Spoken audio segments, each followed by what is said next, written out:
Hello दोस्तों, आज की कहानी का शीर्षक है मृत्यु अटल है। एक चतुर व्यक्ति को काल से बहुत डर लगता था। वह सोचता था कि मेरी किसी भी क्षण मृत्यु हो सकती है। वह क्या करे? एक दिन उसे चतुराई सूझी और काल को ही अपना मित्र बना लिया।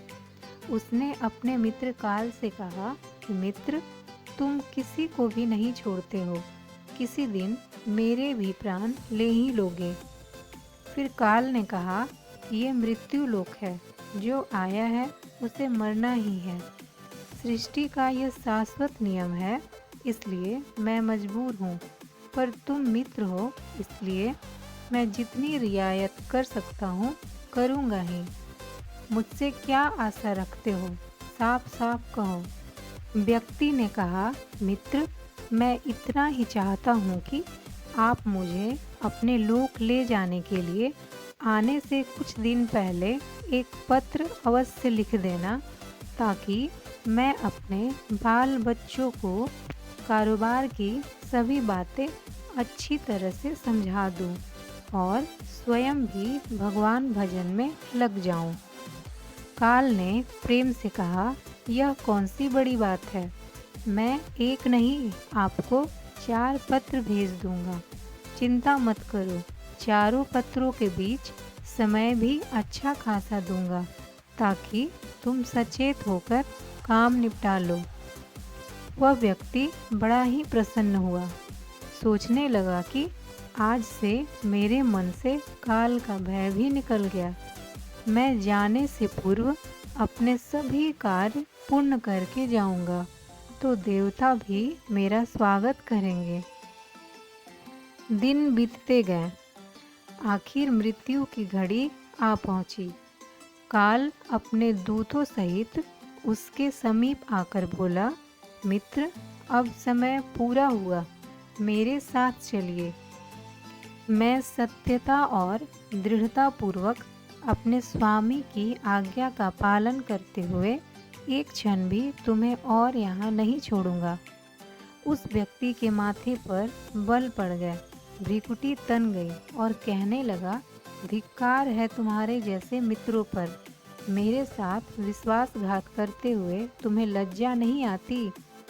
तुमने मुझे वचन दिया था कि आने से पहले पत्र लिखूंगा, परंतु तुम तो बिना किसी सूचना के अचानक दूतों सहित मेरे ऊपर चढ़ आए। मित्रता तो दूर रही, तुमने अपने वचनों को भी नहीं निभाया। काल हंसा और बोला, मित्र, इतना झूठ तो न बोलो। मैंने आपको एक नहीं 4 पत्र भेजे, आपने एक भी उत्तर नहीं दिया।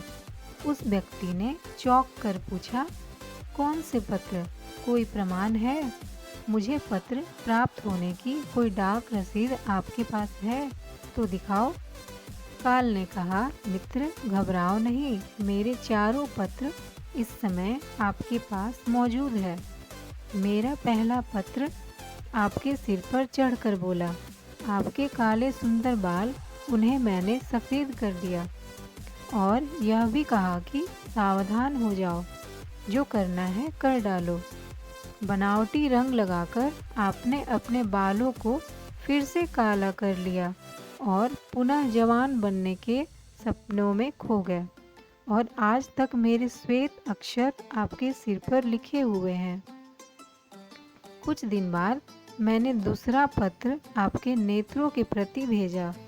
नेत्रों की ज्योति मंद होने लगी, फिर भी आंखों पर मोटे शीशे चढ़ाकर आप जगत को देखने का प्रयत्न करने लगे। 2 मिनट भी संसार की ओर से आंखें बंद करके ज्योति स्वरूप प्रभु का ध्यान मन में नहीं किया।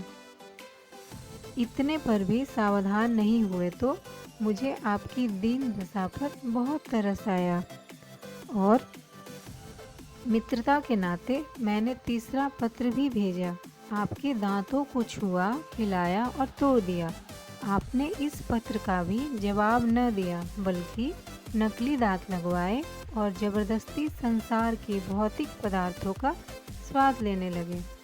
मुझे बहुत दुख हुआ कि मैं सदा इसके भले की सोचता हूँ और यह हर बार एक नया बनावटी रास्ता अपनाने को तैयार रहता है। अपने अंतिम पत्र के रूप में मैंने रोग, क्लेश तथा पीड़ाओं को भेजा, परंतु आपने अहंकारवश सब अनसुना कर दिया।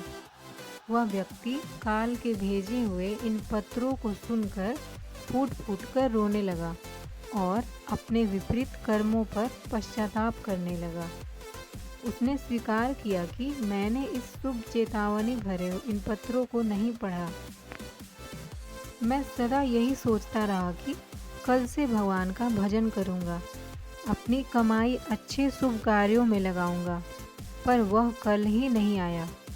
काल ने कहा, आज तक तुमने जो कुछ भी किया, राग, रंग, स्वार्थ और भोगों के लिए जानबूझकर ईश्वरीय नियमों को तोड़कर तुमने कर्म किए। उस व्यक्ति को जब कोई मार्ग दिखाई नहीं दिया तो उसने काल को करोड़ों की संपत्ति का लोभ दिखाया। काल ने हंसकर कहा, मित्र, यह मेरे लिए धूल से अधिक कुछ भी नहीं है। धन, दौलत, शोहरत, सत्ता, ये सब लोभ संसारी लोगों को वश में कर सकता है, मुझे नहीं।